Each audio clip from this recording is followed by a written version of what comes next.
Happy Monday, everyone. Welcome to this evening, Monday evening, on Facebook Live, also on a YouTube channel. Um, this is Bishop Bonnie Radden, the Senior Pastor of Refiners Fire Fellowship, United Church of Christ, as well as a mental health professional. And glad to have you with me on tonight. Sorry, I'm trying to look at something right here, so I can make sure I got all things. See, did I turn my volume off? Anyway, I'm glad to see you tonight.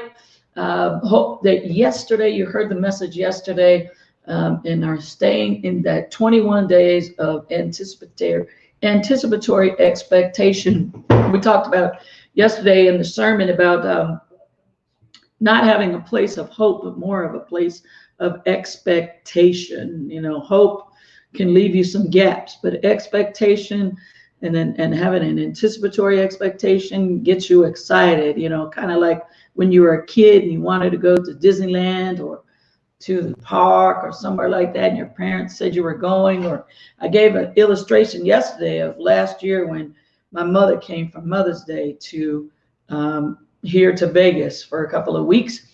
And so everything that we did, we prepared for her. And then we went to McCarran Airport and picked her up. Now, I was in expectation that she was coming. She got on the airplane, got off, and got here. That's what I'm talking about, the God that we serve, who has an expectation in God's word that we can have those things intently that God has intended for us to have. So happy Monday to you on tonight. This is Mental Health Month, and we are talking each night about something. And tonight we are talking about with Dr. Katrina Marsh, one of my dear friends. I'm excited to have her. She and her partner were on Friday evening with us. If you missed that, go back and take a look at it. It was a lot of fun.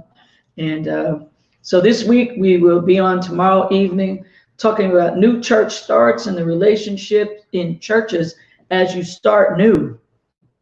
And then on Wednesday, we'll be talking about finances, and we're going to be talking about budgeting. I'm excited about that. Thursday night, we're going to talk about relationships, particularly relationships and those relationships around breast cancer. We're going to have on Victoria Brunson and her wife, prophetess Teresa Brunson. Pastor Brunson, I think a year or two ago, had an experience with breast cancer as well, like myself. So we're going to talk about that, what that's like for the partner, what that's like for pastors going through that, like myself, and or any type of illness such as that. And then Friday night, we're back again talking with couples and couples of faith. So you won't want to miss this week, as we are going to be exciting and lots of really great and exciting things happening. I want to honor tonight our prelate bishop, Bishop Yvette Flunder, who is the amazing leader that she is. Excited about all the things that are in store for us as a fellowship. Excited about our conference in July that will be virtual. And man, what a great opportunity do we have to be from all over the world and then come together in a conference online. Man, I'm excited about that. So that's what we have to look forward to tonight. So I don't want to take up a lot of Dr. Marsh's time. And I think that one of the things that we don't really look at a lot is oftentimes when we are in relationships, particularly in the same gender loving community, and before we had the ability to marry legally, many of us were in relationships for years or a few years, and then we would separate. And some of us had children, some of us didn't have children, but sometimes we were in those relationships, and when we separated, oftentimes we didn't think about what it was like and what effect did that have on the children. And I want to talk about some of that tonight, and some of the mental health and emotional well-being that has on children, divorce and separation. And, you know, even COVID right now, that we talk about we just don't talk about, oftentimes we talk about adults and our mental health and emotional well-being, but we don't talk about what's happening and how our children are being affected. So Dr. Marsh is a great friend of mine. She reigns from Oakland, California. I forgot to pull her bio up tonight, but I'll let her introduce herself a little bit tonight. I've known her for many years, but excited and watched her come through the journey of becoming Dr. Marsh. So would you welcome virtually with me, Dr. Katrina Marsh. Hallelujah. Praise Good evening, Bishop. Glad to have you on with us tonight, Dr. Marsh. Glad to be here. Why don't you tell me a little bit about yourself before I get started? Well, I've been doing counseling for over 14 years, mostly on the East Coast, New York, New Jersey area, mostly working with people of color and particularly with people who identify themselves as LGBTQ, QI plus.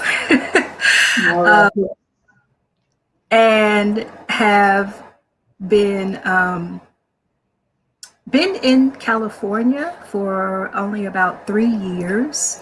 Took a sabbatical the first year, and then started back seeing clients on this side. But I've actually been doing virtual sessions for about 6 years.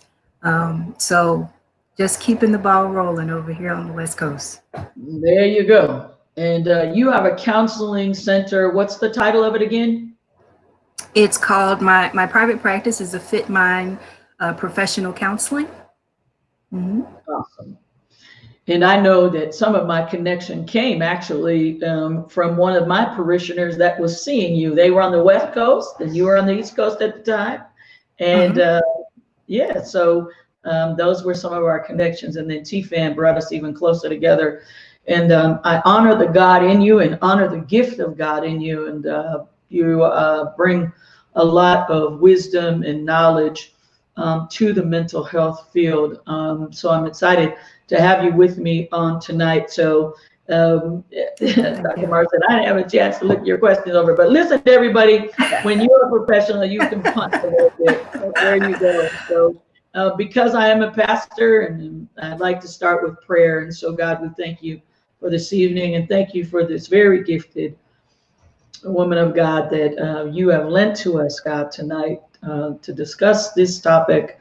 I ask you, God, to be in the midst of this conversation, particularly our children who are experiencing oftentimes things that we don't even know and then we don't pay attention to. So I ask you tonight, God, that you would bring this subject to a place where healing and wholeness comes, particularly to our children. And I thank you now in Jesus' name. I pray and praise, call it done. And so, amen and amen. Amen. Amen. Really, before I go down the avenue of divorce and separation on children, I'm wondering what your experience or what are some of the suggestions that you might give to parents about COVID-19 for their children. I think that some of the things that we tend to forget is that we as adults experience fear, and we have kids that experience fear as well. And so what would you suggest to parents during these times of isolation and even coming out of it? You know, because kids, we think kids are not listening to us, and yet they're hearing folks talk about the fears they have and all of those pieces. So I'm wondering what you might suggest to parents right now in talking with their kids. And I know things have to be age appropriate. I'm sure you'll address that, but what might you suggest right now around this conversation of COVID-19 and the fear of it? Well, the first thing I would suggest is that parents take notice that everyone is in a hypersensitive mode right now. Absolutely. And it's partly because none of us have experienced this type of quick change and a lot of change that we don't really have much of a decision or choice against not following. So it makes us irritated in general. And that's just the whole thing with choice being taken away from individuals. So just keep that in mind about the hypersensitivity that not only you as the parent is experiencing, but also the child who it's almost double, you know, because they are children and children have to do and go where parents tell them. And in that, creating a space where your child can really speak to you their concerns about this isolation. And you know, I've had some clients that I'm working with now. Some of their kids are, you know, concerned about the teachers. Ask them. Maybe Yeah. there's a connection you can do with the teachers. Not only their friends. We tend to think about they want to go to school because of their friends, but they've created relationships with these teachers. So that's something to give them space and just let them share. Let them share. And ask them even what do they think should happen or do. Not maybe that anything that they say can actually be applied, but it gives them space to have interaction and opinion about something that we know that they don't go they technically can't do anything about. Because the part is to also continue to uplift and give accolades. There you go. Those are important. Mm-hmm. At making sure that as much as normal, such as celebrating things, whether it's something that you tell them they're doing, or whether it is a birthday or something of the sort, but just letting them be who they are in this space and being able to hold that and respond to it appropriately without our own hypersensitivity. Yeah. And I think that one of the things that I would just add to that, that I have suggested to families, particularly, is have a family talk night. You know, you want let your kids talk out what they are feeling. You know, get us Yes. platform, a space where what's happened this week. You know, what conversation. You know, create a questions and put them in a jar or in a bowl and let folks, you pull them out and have those conversations. Because trust me, these kids are very much more advanced than we were when we were kids, because Yes. remember, they have social media, and Mm-hmm. unless you have them on lockdown on all of social media, they're reading things and seeing things that you don't really know that they are reading and seeing. They're seeing the stats, they're talking with their friends about all of this and those Yes. types of things. So and the fears that you feel are some of the fears that they feel. So my Yes. suggestion is that, like, you have a couples date night, that you have a family date night, and that also, I've suggested that, it's a tense time right now. It's Mm-hmm. kind of like, what's next? Nobody knows what's next. And so Right. some of the things that help to relieve that tension are laughter. You know, Yes. make sure you're laughing and playing with your kids and doing certain things. And, one of the things that we also suggested is to make sure, our kids are used to staying on a structured schedule when they go to school.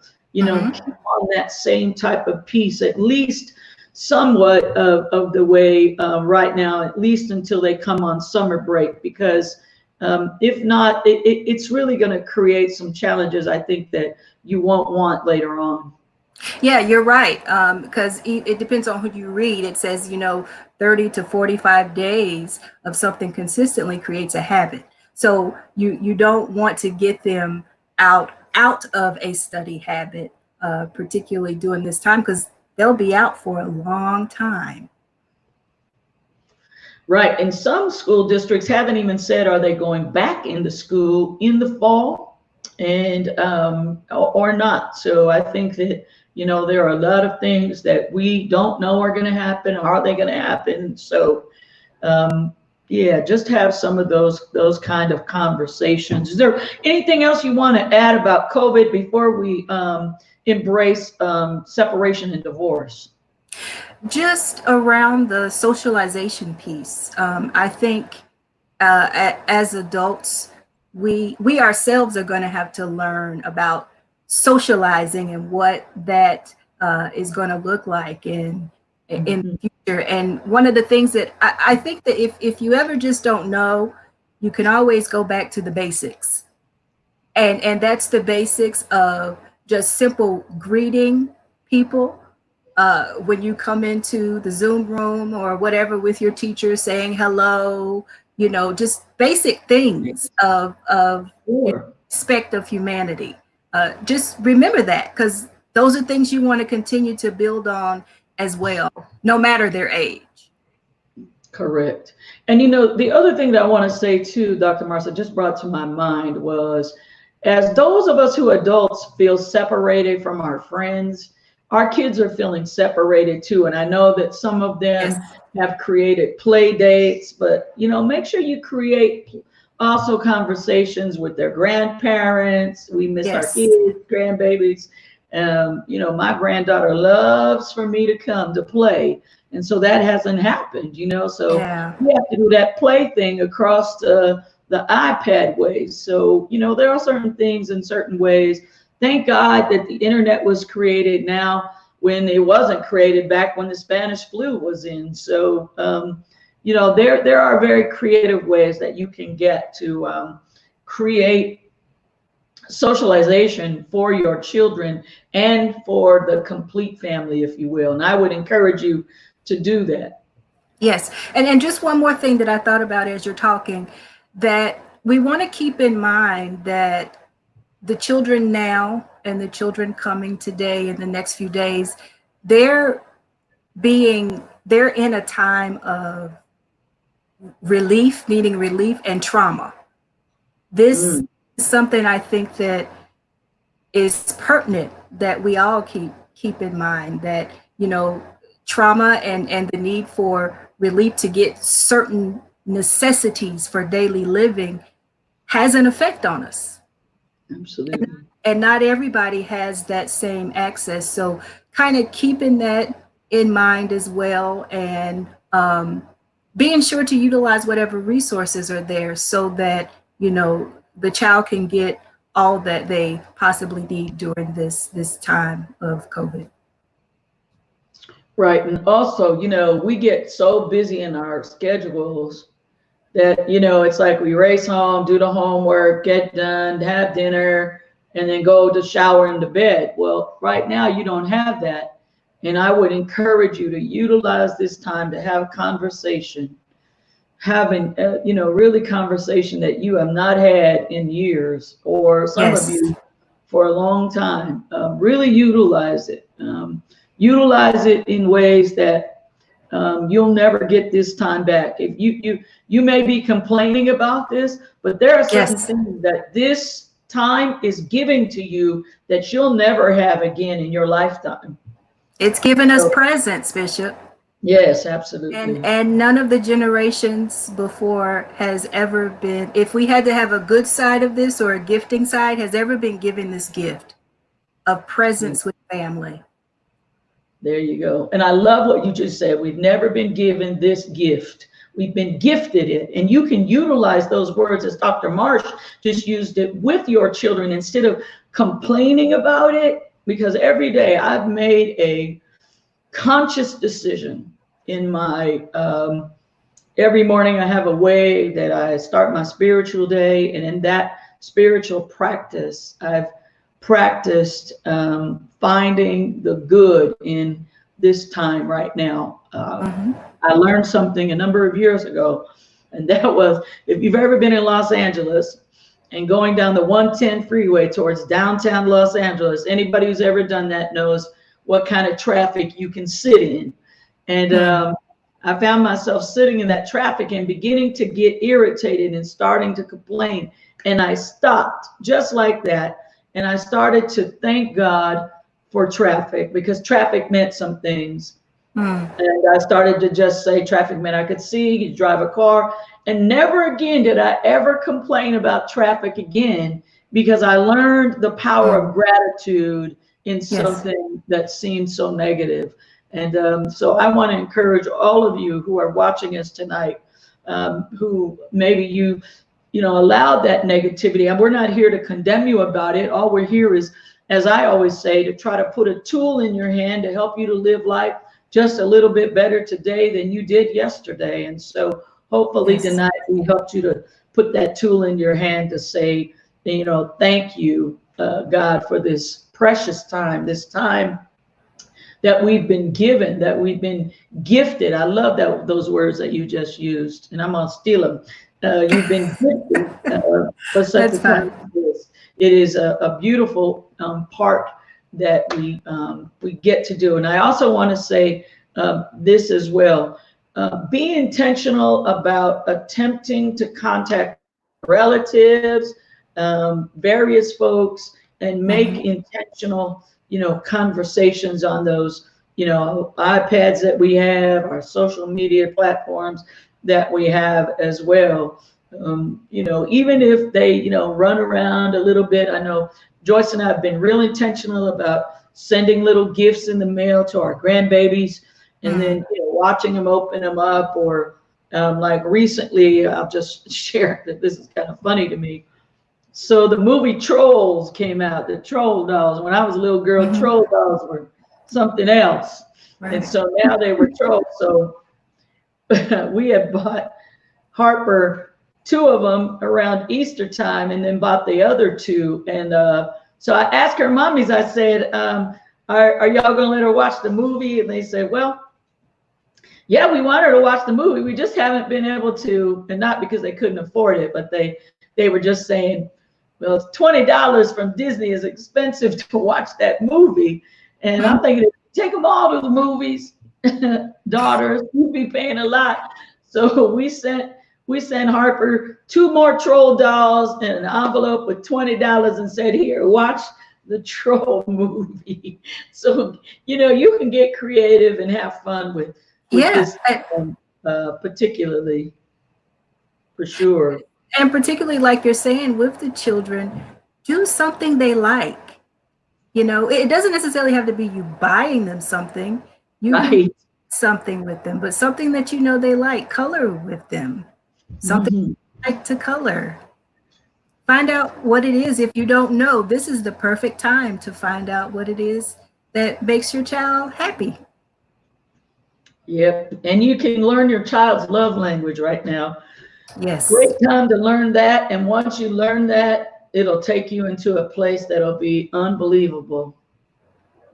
And in case you don't know how to do that, you can go to the number 5, lovelanguages.com, and look there, and you can find where you can do the questionnaire for your children. Even when they're younger, you can figure it out. And if you haven't figured out your child's love language, I would encourage you to figure it out, because it really does help tremendously. I mean, I share a story, Dr. Marsh, of a 8-year-old, and I was in my practice. I was seeing this lady, and she was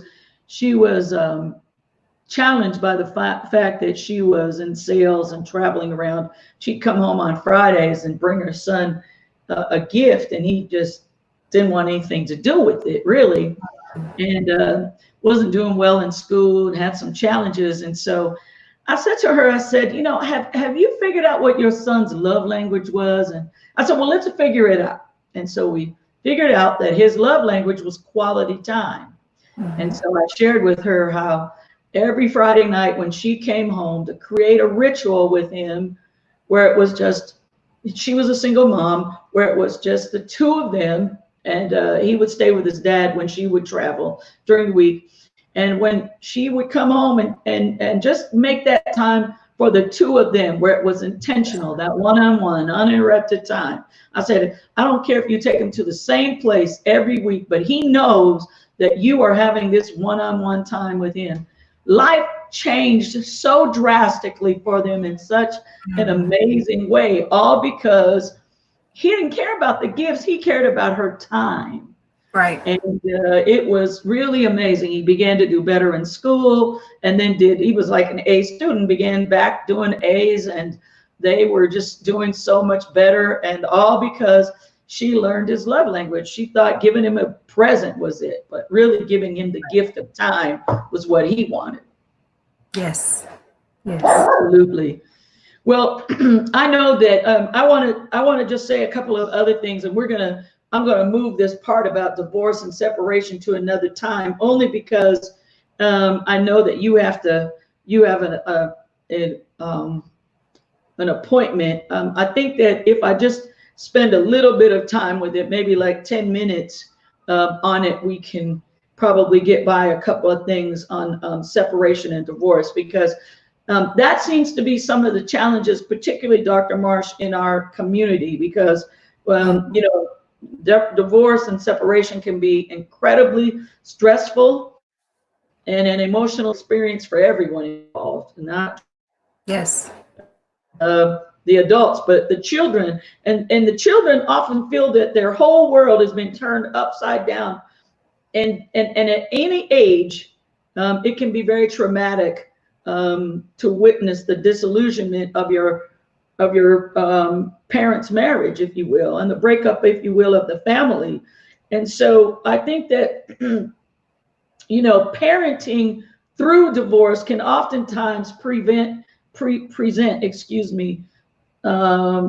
some particular challenges, because it's often difficult for the parents to know what their children really think or feel about the changes in their own family. And a lot of reasons, and for a variety of reasons, most children talk very little about their parents' divorce and their own complex feelings surrounding it. And I believe that some of the biggest factors are that the three biggest factors that impact children's well-being during and after their parents' separation or divorce, potentially within the parents' control. So in other words, the parents can control this, is number one, the degree and the duration of the hostile conflict, because oftentimes hostile conflict happens and the parents can control that. And if you think your kids don't know what's happening because you just closed the bedroom door, guess what? Tell them, Dr. Marsh. They know. They know, exactly. The second thing is the quality of parenting provided over time. You have the opportunity, parents, to do that. If you're in the middle of a divorce now or in a separation. And then the third thing, the quality of the parent-child relationship. You control that. You parents control that. And, there's just a lot of things that happen that I think oftentimes, one of the reasons I wanted to talk about it was because I think oftentimes the kids get left out and they think their emotions don't matter.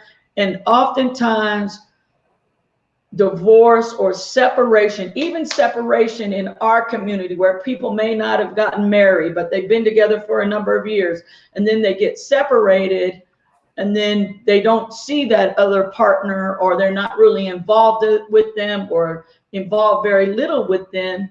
It really creates some very complex feelings for the child that can not only take them during this era of their life, but also in their adulthood. And we see those things. So I'm wondering if you could just share this question that was proposed to me, is that what are some of the mental or the emotional signs and symptoms that kids might feel or go through that we can watch for when they're going through a divorce? So I'm going through a divorce.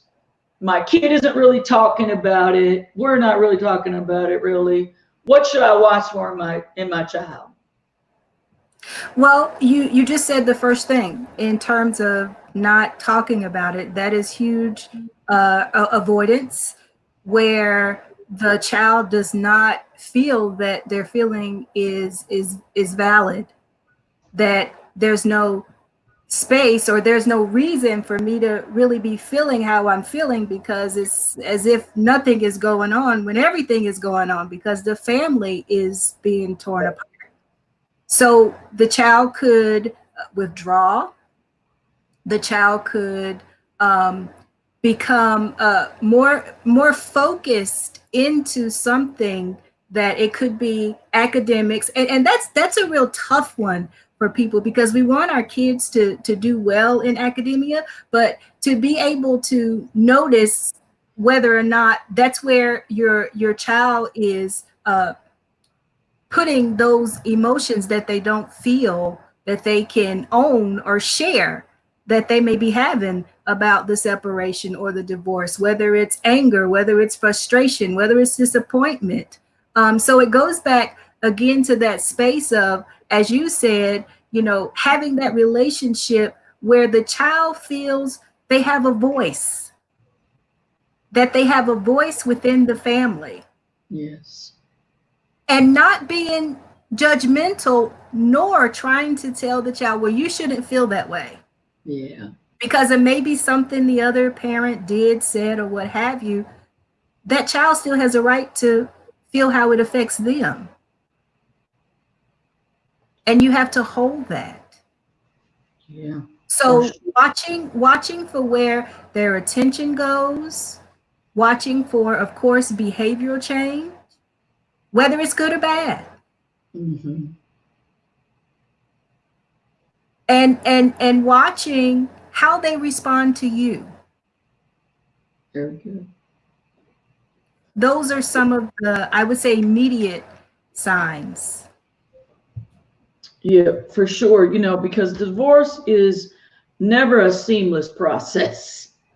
I've been through it, and inevitably, a transitional time doesn't happen without some measure of grief and hardship. But I think that we can, or you, if you're in the middle of a divorce and you're listening to us tonight, you can dramatically reduce your child's pain by making their well-being your top priority.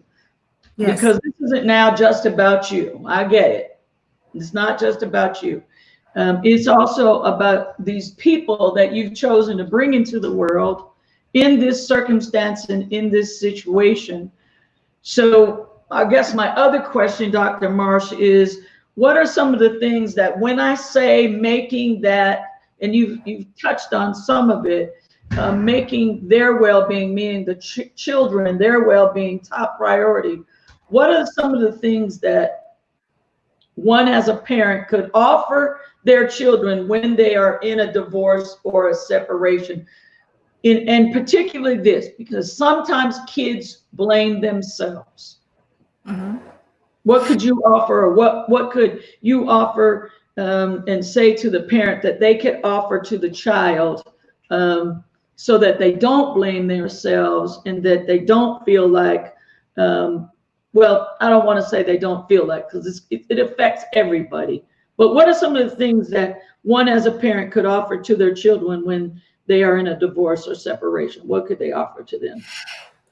It's really about the space and presence. And if you can be honest with yourself to say that you don't have that kind of relationship with your child, then make an appointment, maybe take them, talk to their pastor. If there is a auntie or an uncle that they're close to, let them talk to them. And of course, there's always counseling or therapy.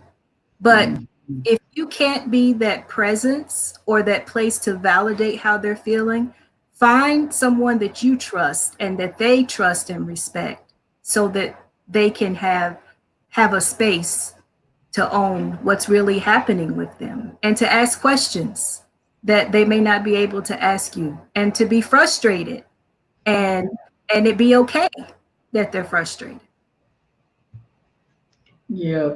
And one of the things that I have done for many years, Dr. Marsh, in my church as a pastor, and this was even before I became a mental health professional, was that we met with our parents and made sure that each child had a mentor that they could speak to in the church. And sometimes we use the word mentor and sometimes we didn't, but they had another adult in their life that adult could not share unless it was harmful with the parent, what they talked about, because it created a safe place. And I can't even begin to tell you how successful and wonderful it was for us back in the days. A number of years ago, we had a lot of teenagers, and we created that. We had about, I say a lot, we had about 20 teenagers, and that was a lot for a small church like ours of like, we had about 7,500 people. So when you talk about that many teenagers, that's a lot. But we made sure that there was another adult in the church that became their conversation, that they could feel safe with, that they could talk with. But that adult, unless it was something that was going to harm them, and we created a contract, and it was so helpful. I remember one time that I took the youth to eat at a restaurant, and I never forget this because I brought several things. This restaurant was a Chinese restaurant, a very authentic Chinese restaurant. They had this big Lazy Susan, which some folks don't even know what that is. And I put several things on this Lazy Susan to ask the kids if they knew what it was. And one was a VHS tape and some other things that they had no clue about, and talking about what was going to happen in their future. But in that conversation, I can see it was as plain as day. We talked about how helpful it was for them to have that other adult in their life to be able to talk to, and to talk to safely. And I'll never forget those kids, how brightly they were. So I appreciate you. Yeah. Because Bishop, here's one of the things that works with us as humans. I mean, our emotions are real. They're real. And I'm going to say they're alive. They're real and alive because they impact every area of our life. So just because we don't acknowledge them or give them space, they don't go anywhere. They stay inside. And just like it affects adults, it affects children. They have tummy aches. They have little headaches. It does affect their body when they're not able to let out how they're feeling when it's not necessarily so positive. Kids get angry. Kids get frustrated. And they need to have space to let that out so that it doesn't stay in their bodies. There you go. And they pass gas and they think it's funny. Anyway, Dr. Marsh, thank you so much for joining us tonight.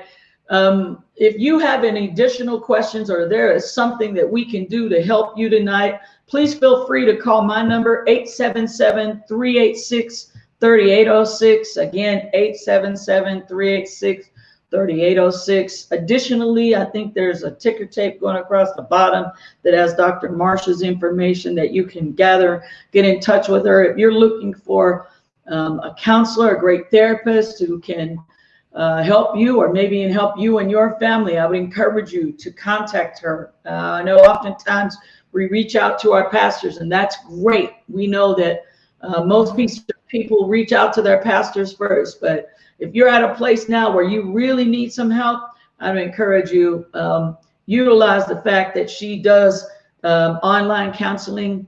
Give her a call, open up her website. I think that you've heard tonight what a blessed and a beautiful human being and a gift that God has given to her as a counselor. So again, Dr. Marsh, thank you for joining us tonight. Again, all of you, thank you for joining us live on tonight on this Mental Health, Emotional Wellbeing Monday.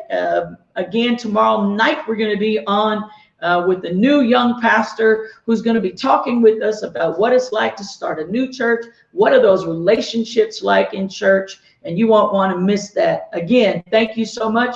If you would like to give to this ministry, know that you can give to it by a couple of ways. Number one, by Givelify, Givelify, and you can look up Refiners Fire Fellowship, United Church of Christ in Long Beach, California, or you can do it via Cash App. under Bishop Bonnie, capital B for Bishop and Bonnie $. So we're grateful for those of you who have given graciously to this ministry to enable us to continue to do it. Some folks say, well, Bishop, you're not in a building. You're not having to pay for that building. Guess what? Yes, we are. Just because we're not in it, we're still paying for the building. We still have to pay the insurance. We still graciously are paying our employees at this moment. So know that all of those things do not go away and have not gone away. So please, we're grateful for those of you who have given graciously to us tonight. And so with that, let's close in a word of prayer. Again, 877-386-3806. Gracious God, thank you for another time to come together. Thank you for Dr. Marsh and for the words that she has shared with us on tonight about some of our people, especially our children, who get challenged, and we sometimes miss some of those things. And I pray tonight, Lord, that she said something or we've said something that has helped someone in their family who has struggled tonight. We bless you, God. Thank you that you will bless Dr. Marsh for practice and continuing to bless she and her wife in all that they do in the ministry that you've called them for such a time as this, in the name of Christ, and all that is good, all that is holy, and all that is right. Amen. Ashe, and so it is. Thank you, Dr. Marsh, for joining us again, and thank you, Bishop, for joining us tonight.